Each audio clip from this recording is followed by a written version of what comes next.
tanda besar kiamat yang kedua, Dajjal lepas.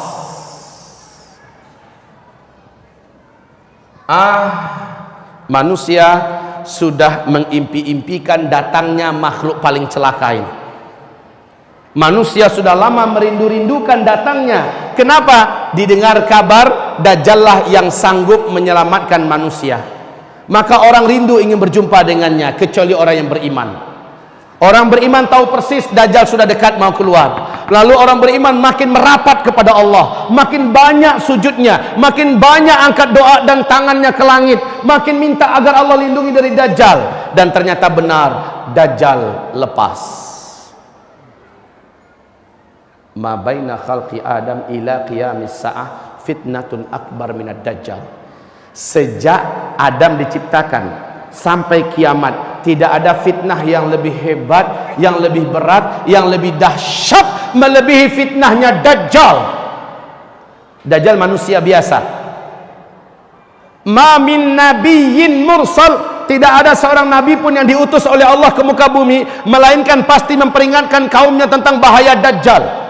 Hati-hati Dajjal, hati-hati Dajjal. Setiap nabi ingatkan kaumnya, hati-hati Dajjal. Dan Rasulullah bersabda sallallahu alaihi wasallam, kalau saat Dajjal itu keluar saya masih hidup, saya yang akan menghadang Dajjal, saya yang akan melawan Dajjal, kata Rasulullah. Tapi kalau saat itu munculnya Dajjal, saya sudah tidak ada. Setiap kalian harus melindungi dan membela dirinya sendiri-sendiri dari Dajjal. Kaum muslimin, Rasul menyebutkan Dajjal itu orangnya seperti ini, anak keturunan Adam. Dia lebih pendek dari kalian sedikit, hanya satu orang. Jangan fikir Dajjal itu sebuah kekuatan yang besar, ya. Dia lebih pendek daripada kalian.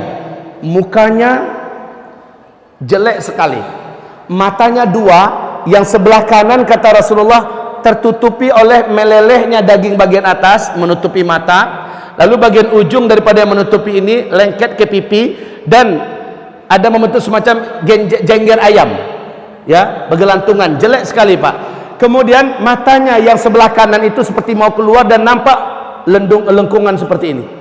Mata sebelah kiri sudah mau lepas, warnanya hijau kaca. Rasul mengatakan kulit Dajjal itu putih pucat kemerah-merahan. Rambutnya keribu, di sela-sela rambutnya yang keribu ada rambut-rambut yang lurus. Lehernya lebih panjang daripada leher kalian sedikit, bahunya mereng, dadanya lebar, full daging, sekel Pak, full daging, enggak gemuk tetapi sekel, lebar dadanya. Apabila dia berjalan, kata Rasulullah, kaki kiri dengan kaki kanannya, jempolnya saling berdekatan, dua mata kaki saling berjauhan. Seperti ini, jelek sekali. Kaum muslimin yang kami muliakan, tapi jangan lihat orang kayak gitu Dajjal gitu, keturunan Dajjal, ya. Rasulullah menyebutkan khusus orang yang beriman, yang menurut Allah masih ada iman di dadanya. Karena banyak orang nanti merasa dirinya masih beriman, padahal menurut Allah sudah nggak ada lagi iman di dadanya. Khusus orang beriman, dia diberi oleh Allah kemampuan apabila sempat tiba-tiba kepergok atau berjumpa dengan Dajjal, dia pasti bisa melihat ada tulisan kafir, kafir di antara dua alisnya.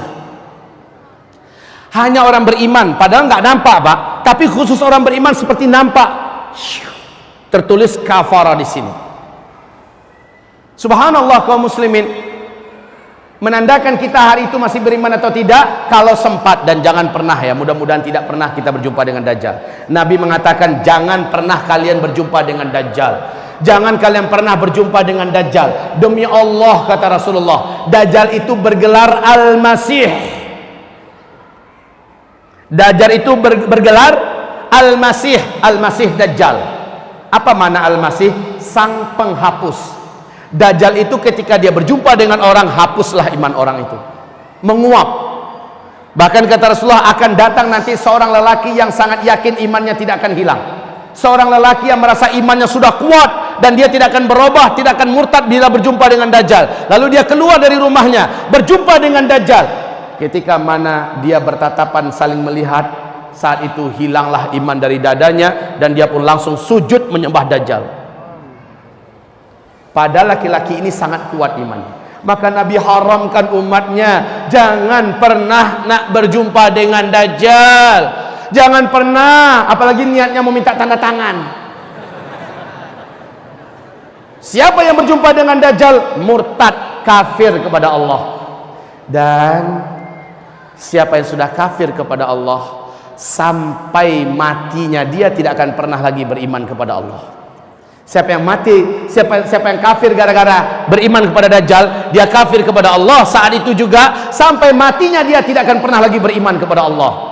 Dajjal memiliki kemampuan sihir yang teramat sangat kuat dan dahsyat, sehingga seluruh dukun-dukun ahli-ahli sihir terhebat di muka bumi akan sujud menuhankan Dajjal. Seluruh pemimpin-pemimpin dunia akan sujud menyembah Dajjal. La haula wala quwata illa billahil aliyil azim.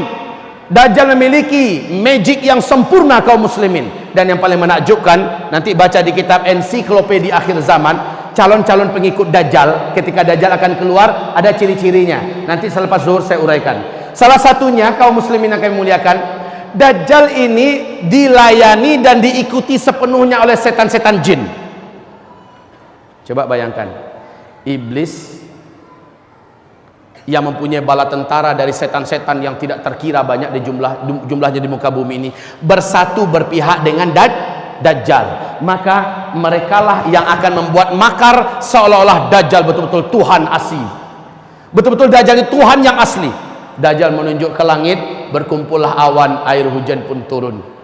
Dajjal menunjuk ke bumi yang gersang dan tandus, bumi itu langsung menjadi subur. Tanah-tanahnya menimbulkan buah-buahan dan rumput-rumputan yang tebal. Hewan ternak kelihatan gemuk-gemuk dan sehat. Dajjal menunjuk ke arah kuburan. Satu pemakaman itu, satu kuburan itu bangkit manusia yang kembali utuh dengan tubuh yang sehat, ya. Dan dia mengatakan, anakku, ayah telah dihidupkan oleh Tuhan kita. Ini adalah Tuhan kita. Berjumpa suami yang sudah meninggal dengan istrinya, istriku, ini adalah Tuhan kita, lihat aku telah dihidupkannya. Padahal kaum muslimin, Rasul mengatakan seluruh yang bangkit dari kuburan itu adalah setan-setan yang menjelma menjadi manusia yang dulu pernah mati. Bukan orang yang sudah mati itu, tapi setan yang menjelma dalam wujud manusia-manusia dulu yang telah mati. Orang beriman harus tahu ini rahasia-rahasianya. Tidak ada satu orang pun yang mampu bertahan ketika berjumpa dengan Dajjal. Tidak ada, seluruhnya akan rontok imannya. Tapi kata Rasul, orang beriman yang terserempak. Bahasa Indonesia terserempak ini apa ya?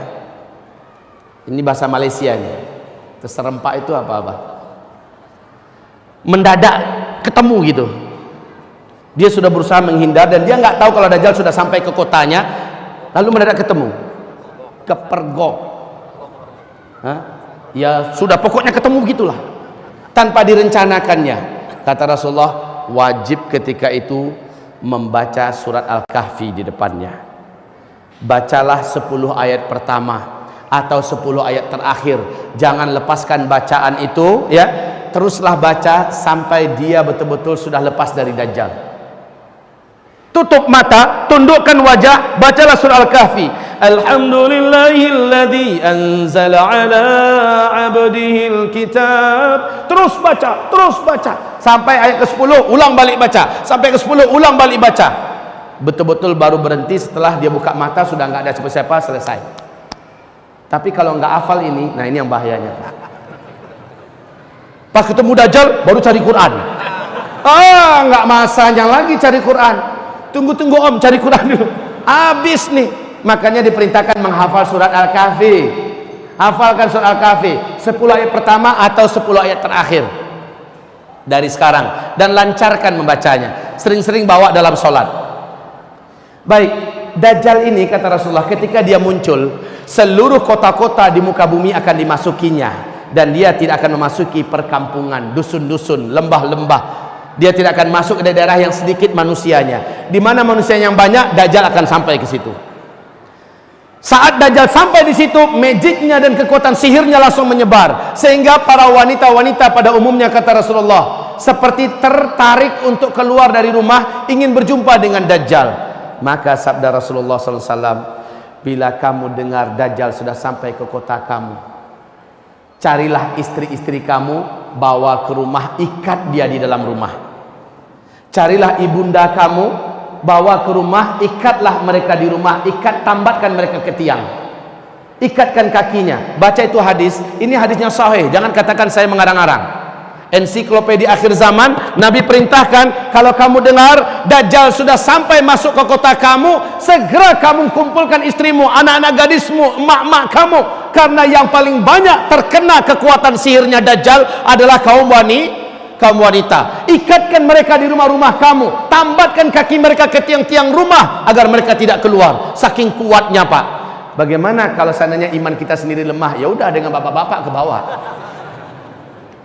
bawa bini, bawa anak, ayo. Nah, maka dengan ini memastikan kita wajib memperkuat iman, kita wajib memperteguh akidah, meluruskan tauhid. Kalaulah Allah beri saya rezeki, saya punya peralatan yang bisa lengkap, kamera lengkap, saya ingin syuting tiap hari bagaimana menggiring menjadi ahli tauhid di akhir zaman. Bagaimana tauhid yang sebenarnya, mulai dari pembahasan Asmaul Husna, pembahasan tentang la ilaha illallah, pembahasan-pembahasan yang akan menguatkan tauhid, biar tidak berjumpa pun kita, Bapak bisa mengaksesnya di YouTube. Kalaulah Allah kasih rezeki. Tetapi kaum muslimin, hamba-hamba Allah yang kami muliakan, sampai hari ini niat itu belum kesampaian. Kaum muslimin, kita lanjutkan. Dajjal ini, kata Rasulullah, akan muncul dengan tanda-tanda alam yang tidak bisa ditutupi. Dia akan muncul dengan tanda-tanda alam yang tidak bisa disembunyikan, nggak bisa juga dikarang-karang. Di dalam hadis sahih Muslim, Tamim Ad-Dari bercerita pertemuannya dengan seorang lelaki bertubuh gompal, terikat dengan rantai yang besar kakinya, dan rantai itu menghubungi kedua tangannya, terikat di dua tangannya, dan juga rantai itu menghubungi lehernya, terikat lehernya, tergeletak di lantai di sebuah pulau di Laut Yaman, dalam salah satu kuil tua. Tamim Ad-Dari dengan 20 awak kapalnya bertanya, celakalah engkau, siapa engkau? Kata lelaki yang terikat itu, kalian tidak usah takut kepada saya terikat dan saya tidak akan bisa menyakiti kalian. Apakah kalian datang dari Arab? Tamim Ad-Dari menjawab, benar, kami dari Arab. Sudah lama saya menanti-nanti orang Arab masuk ke pulau ini. Saya mau mendengarkan perkembangan dunia terkini seperti apa. Dia bertanya, apakah sudah muncul seorang lelaki di Arab? Dia adalah orang ummi, ngaku-ngaku sebagai nabi, namanya Ahmad. Udah keluar belum? Maka dijawab oleh Tamim Ad-Dari, sudah. Oh, sebentar lagi. Kalau begitu sebentar lagi. Kalian beriman gak dengannya? Ada yang beriman kepadanya, ada yang tidak beriman. Beruntunglah yang mau beriman kepadanya, kata laki-laki ini. Lalu dia bertanya dijawab. Pertanyaan berikut ini yang penting, Pak. Dia bertanya tentang buah kurma di kebun kurma Baisan. Tamim Ad-Dari mengatakan, apanya yang ingin kamu tanyakan? Laki-laki yang terikat itu berkata, sekarang masih berbuah enggak? Sekarang buahnya banyak, lebat. Tidak lama lagi buahnya akan berakhir. Itu adalah tanda-tanda saya akan lepas. Lalu dia bertanya lagi tentang Danau Tiberias. Danau Tiberias, apanya yang ingin kau tanyakan? Kata Tamim Ad-Dari, apakah masih ada airnya sekarang? Menjawablah laki-laki yang terikat itu, airnya sekarang tidak berkurang dan banyak. Laki-laki itu yang terikat ini berkata, tidak lama lagi danau ini akan mengering, tinggal tersisa sedikit. Saat itu saya lepas dan saya bebas. Ketahuilah oleh kalian, saya adalah Al-Masih, kata laki-laki yang terikat itu. Saya adalah Al-Masih. Dia tidak mau menyebutkan namanya lengkap, Al-Masih Dajjal. Dia hanya mengatakan, saya adalah Al-Masih. Ketika saya lepas, saya bebas, saya akan masuki seluruh kota-kota di muka bumi ini. Hanya 2 kota yang saya tidak berhasil masuk, yaitu Mekah dan Tibah, kata beliau. Ketika Tamim menceritakan ini kepada Nabi Muhammad dan dia menyatakan Islamnya, Nabi berkata kepada seluruh kaum muslimin yang ada di Madinah, ketahuilah oleh kalian, lelaki yang ada di pulau Laut Yaman itu, dia adalah Dajjal. Dialah Dajjal. Demi Allah, ciri-ciri yang aku ceritakan kepada kalian lengkap semua yang ada diceritakan oleh Tamim barusan kepada saya. Tibah yang dimaksud oleh lelaki Dajjal itu adalah Madinah ini.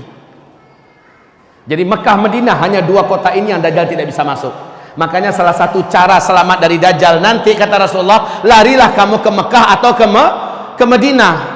Masalahnya ketika Dajjal ini keluar, teknologi udah nggak ada. Kita mau lari ke Mekah gimana?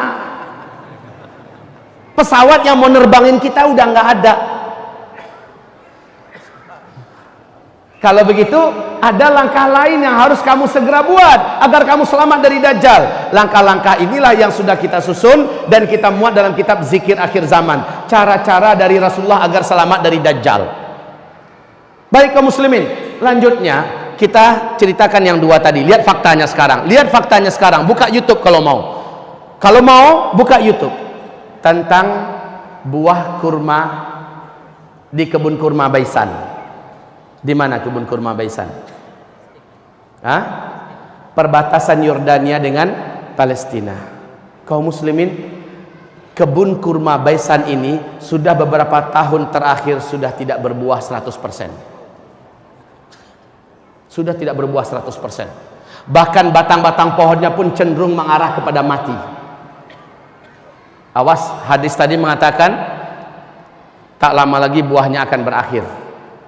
Adalah pertanda saya akan lepas. Satu. Yang kedua, dia bertanya tentang Danau Tiberias. Masih berair enggak? Kami menjawab sekarang ini airnya banyak, enggak berkurang. Sebentar lagi airnya akan susut. Ketika benar-benar akan habis, berarti saya sudah lepas. Untuk Bapak Ibu ketahui, di sini nanti buka halaman 800. Hadis Nabi mengatakan bahwa sesungguhnya tanda di antara Dajjal itu akan keluar adalah Danau Tiberias akan menyusut. Faktanya Danau Tiberias ini sekarang tuh di Israel, Pak. Sekarang letaknya di Israel, perbatasan dekat perbatasan dengan Lebanon. Danau Tiberias ini kaum muslimin, ini permukaan danau, ini dasarnya. Ya. Danau ini tidaklah dalam, hanya 45 meter saja. Hanya 45 meter saja, enggak dalam. Sejak bumi terkembang, danau ini belum pernah susut, Pak, airnya. Tapi tahukah Bapak Ibu, perkembangan terakhir sejak hitungan 2003 sampai 2013, 10 tahun terakhir, pemerintah Israel telah panik sejadi-jadinya panik, sehingga diumumkan di televisi resmi mereka tentang kondisi Danau Tiberias. 10 tahun terakhir, Danau Tiberias yang kedalamannya hanya 45 meter telah menyusut 16 meter. 16 meter ini bukan sedikit, jumlah yang signifikan, ya. Jadi dari permukaan sudah susut seperti ini, 16 meter, lebih 30% loh, Pak. Akhir 2013. Sekarang 2015 akhir, dicek kondisi Danau Tiberias sekarang, bagian yang menonjol dari dasar danau sudah kelihatan seperti pulau-pulau kecil. Berarti semakin menyusut. Menjerit pemerintah Israel hari ini, ketakutan yang tidak bisa disembunyikan, Pak. Sebab apa? Sebab Danau Tiberias ini sumber air satu-satunya bangsa Yahudi di Israel. Mereka tidak punya mata air yang lain. Mereka tidak punya sungai. Hanya ini sumber mereka satu-satunya. Dan ini terus menyusut, terus menyusut, terus menyusut. Kalau Bapak Ibu nggak percaya, buka YouTube. Nggak percaya juga dengan YouTube, khalas, ada paspor nggak? Pergi sana, saya ongkosin PP. Kalau ada paspor, saya pergi, pulang, saya ongkosin. Nginepnya 2-3 hari sana, hotelnya saya tanggung. Tapi kalau ternyata memang menyusut, pulangnya kembalikan uang saya. Iya, kembalikan uang saya kalau nggak percaya. Kan ada juga tipe orangnya toh, Allah itu cuma ngomong doang, ya sudah pergi sana. Kalau perlu dengan biaya buat paspornya saya tanggung. Kalau nggak percaya. Baik Bapak Ibu yang kami muliakan, la haula wala quwata illa billah, informasi ini akurat. Ini nggak bisa ditutup-tutupi, nggak bisa dibuat-buat. Inilah yang menjadikan para ulama di Timur Tengah berkata, hadza zamanu khurujid dajjal. Inilah zaman kita hidup ini, si dajjal terlaknat itu akan lepas.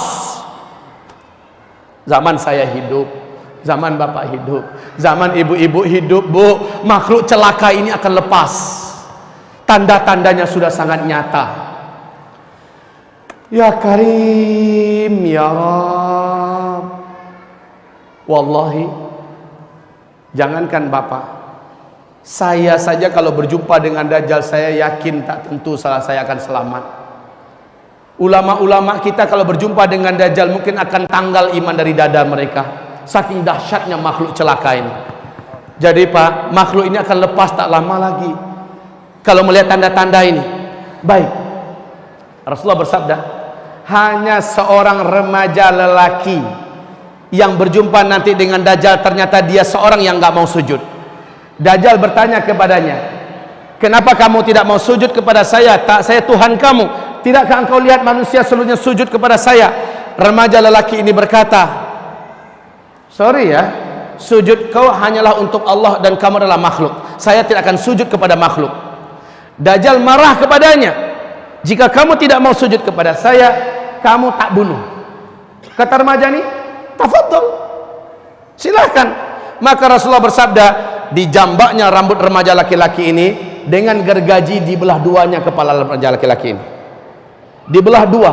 Si remaja laki-laki mengucapkan la ilaha illallah, dia pun syahid, terbelah sampai ke dada, terjatuh, darah bersimbah di lantai. Dajjal mengelilinginya satu kali keliling sambil komat kamit, mulutnya membaca mantra-mantra tertentu, membaca mantra-mantra tertentu. Setelah selesai, Dajjal menunjuk ke arahnya, qum, bangkitlah kamu. Allah izinkan, kata Rasul, Allah izinkan. Ini benar-benar nyata, bukan lagi setan yang menjelma, ya. Allah izinkan remaja laki-laki ini tubuhnya kembali menyatu. Kalau dalam film-film dongeng ini ilmu rawa rontek, nyatu kembali, bertemu kembali tubuhnya, dan remaja ini kembali bangkit. Dajjal bertepuk dada dan bangga kepada para pengikutnya, kalian lihat, sudah saya bunuh nih anak dan sekarang saya hidupkan dia di depan mata kalian. Semakin percaya mereka ini memang Tuhan. Sementara si remaja lain lagi, setelah dia bangkit, apa kata Dajjal? Sujud sekarang, saya sudah buktikan kepada kamu saya Tuhan kamu, kamu sudah saya matikan dan saya hidupkan sekarang. Apa kata si remaja ini? Sorry Jal, setelah kejadian ini malah makin mantap iman saya, kamu asli Dajjal. Hai manusia, inilah dia Dajjal yang diceritakan oleh Rasulullah SAW.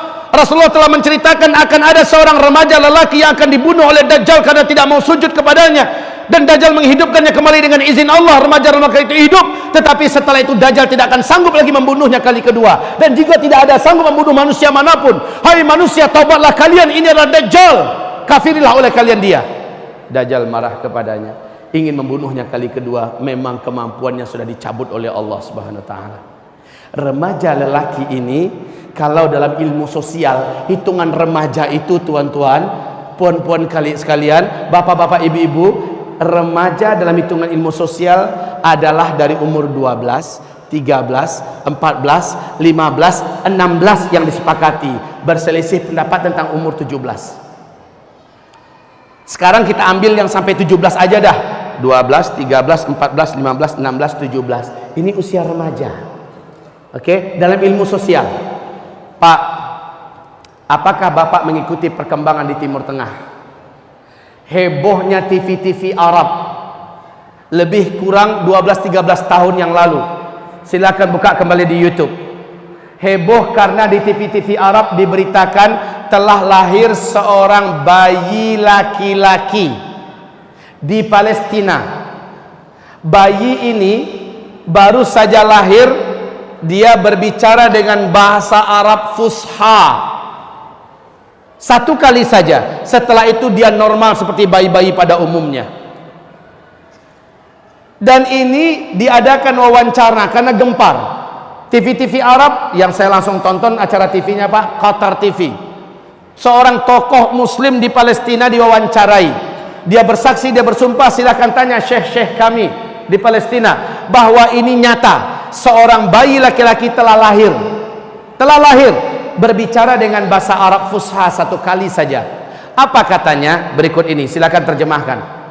Ana rajulun sayaqtuluni dajjal wala yaqtulu ba'di ahadan abada. Kurang lebih seperti ini. Ana rajulun sayaqtuluni dajjal wala yaqtulu ba'di ahadan abada.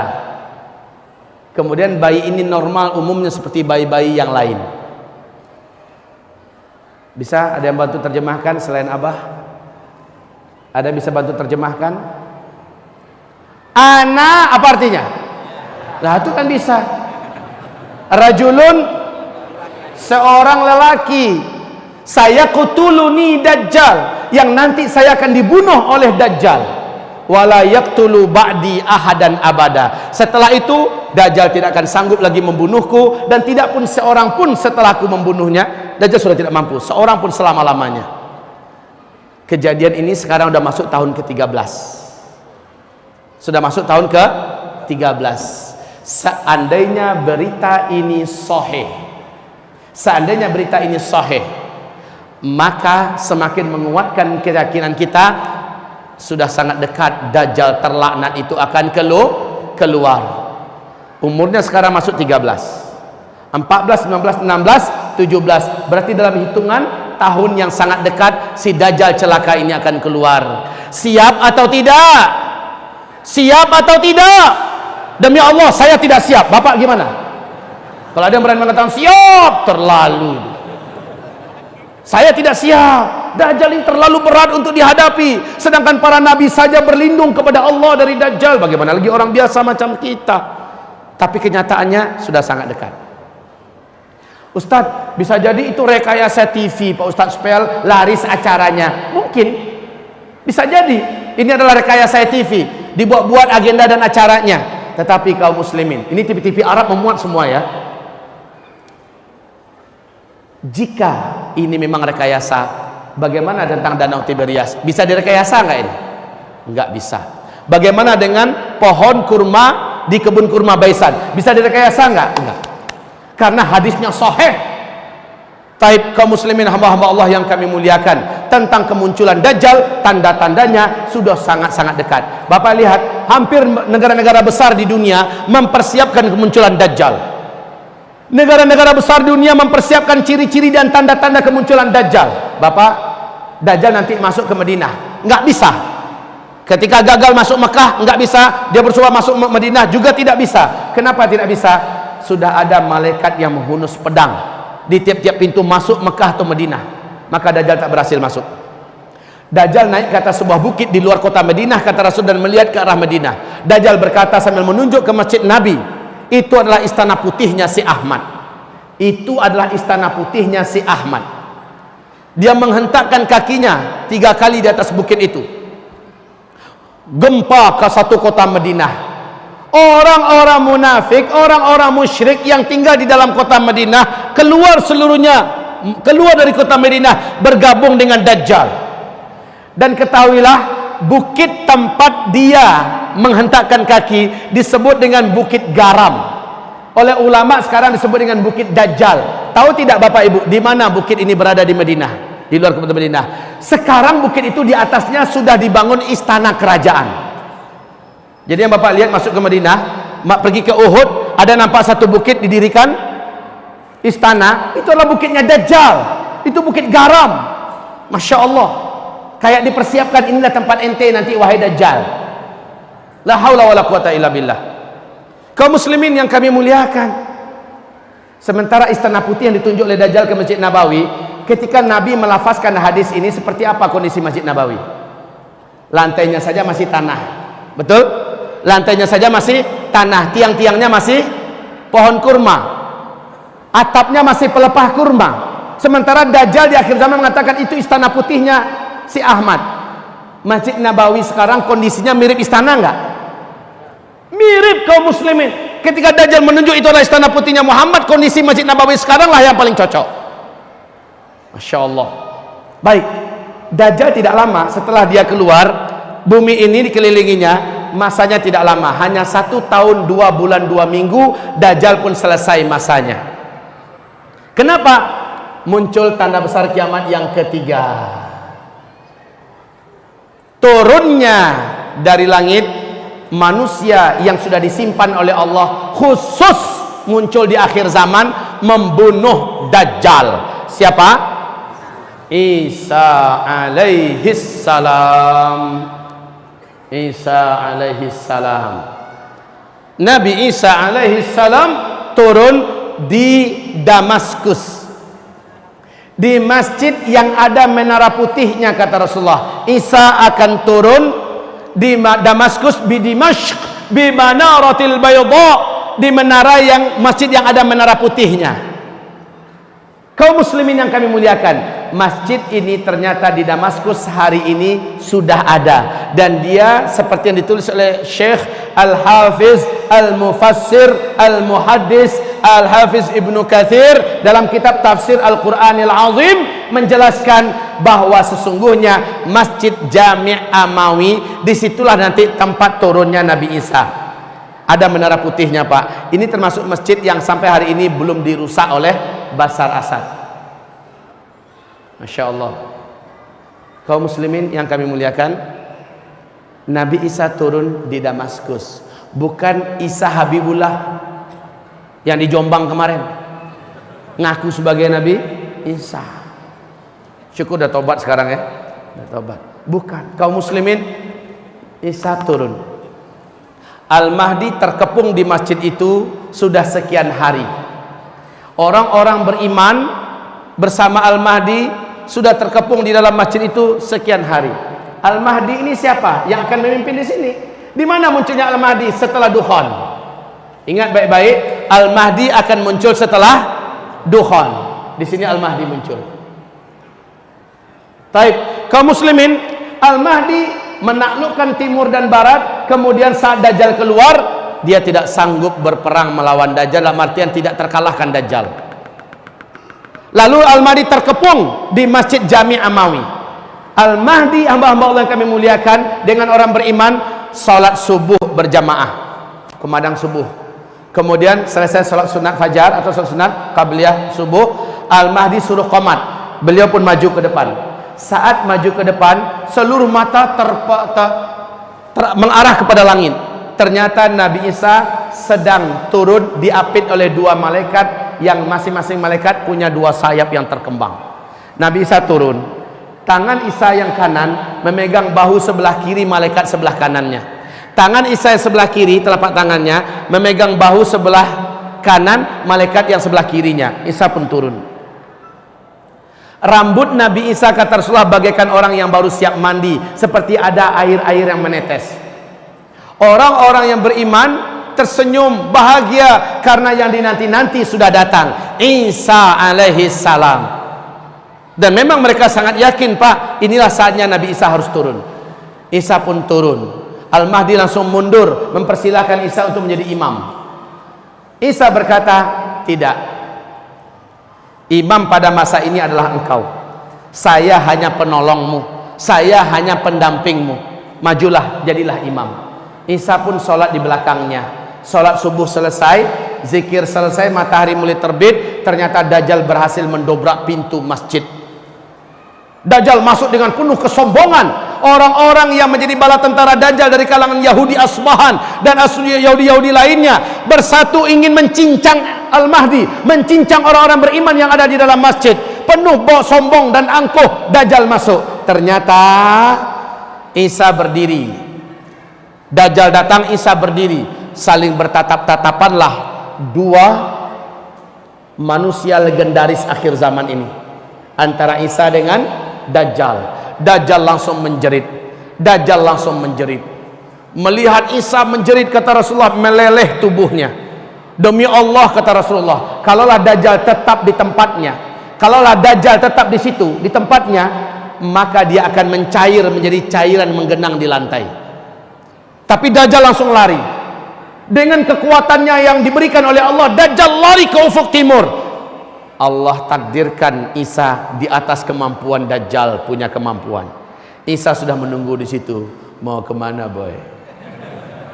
Lari ke ufuk barat, sudah ditunggu oleh Nabi Isa. Terakhir Dajjal lari ke Palestina, tepat di pintu Lut, kata Rasulullah. Isa menanti di situ dengan tombak khusus, dihantamkan tombak itu ke tubuh Dajjal, tembus. Dajjal menjerit sakaratul maut, mampus tuh makhluk.